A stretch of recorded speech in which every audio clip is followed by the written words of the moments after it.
Hello everyone and welcome back to my channel Edmond Mindaros, and for today's quick tutorial and I'm going to show you guys on how to resolve the page fault and non-page area blue screen error that you are experiencing on your Windows 10 or Windows 11 computer.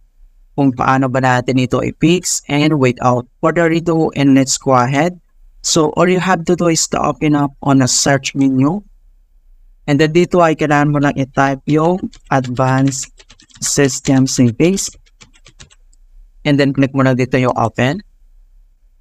And then pop-up itong kanyang System Properties. So ang next step dito lang sa taas ay kailangan mo lang i-select dito yung Advanced. And then makikita mo kaagad dito yung pinakauna, ito yung Performance. So Visual Effects, Processor, Scheduling, Memory Usage, and Virtual Memory. So, ang gagawin natin dito ay kailangan mo lang i-click tong settings and then pop-up itong kanyang performance options. So, ang next step, dito lang sa taas ay kailangan mo lang select dito yung advanced. So, click mo lang yan. And then dito sa advanced and then dito lang sa pinakahuli, makikita mo dito yung virtual memory. So, ang gagawin natin dito ay kailangan mo lang i-click tong change and then pop-up itong kanyang virtual memory.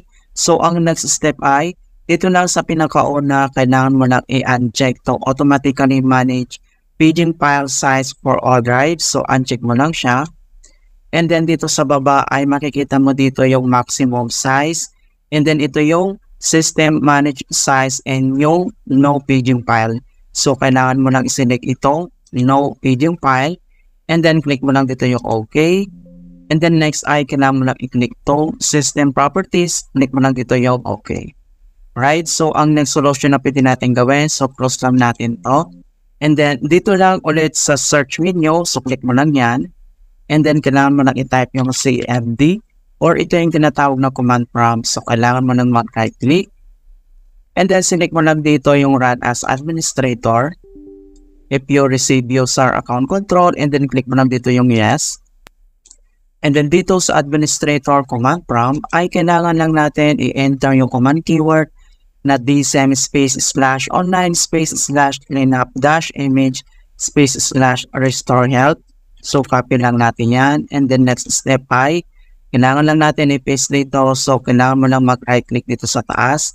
And then select mo lang dito yung edit. And then click mo lang dito yung paste.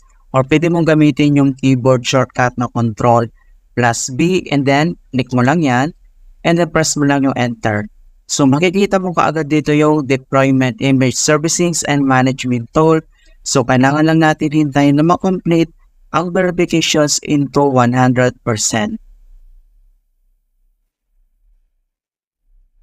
Okay, so makikita mo na dito na the restore operations completed successfully.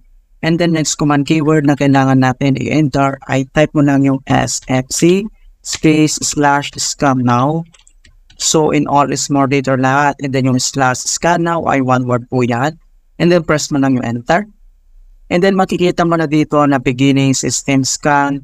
This process will take some time. Beginning verifications, phase of system scan. So, kailangan na ulit natin na hintayin na makomplete ang verifications into 100%. Okay, so makikita mo na dito na verifications 100% complete. So ang next step ay close lang natin tong CMD. And then dito lang si start menu at kailangan lang natin mag-restart. So i-click mo lang to. Okay, so ganoon na po kasimple on how to fix page fault and non-page area blue screen error in Windows 11. And please don't forget to like this video, subscribe to my channel for more quality content. Thank you guys and see you in my next tutorial.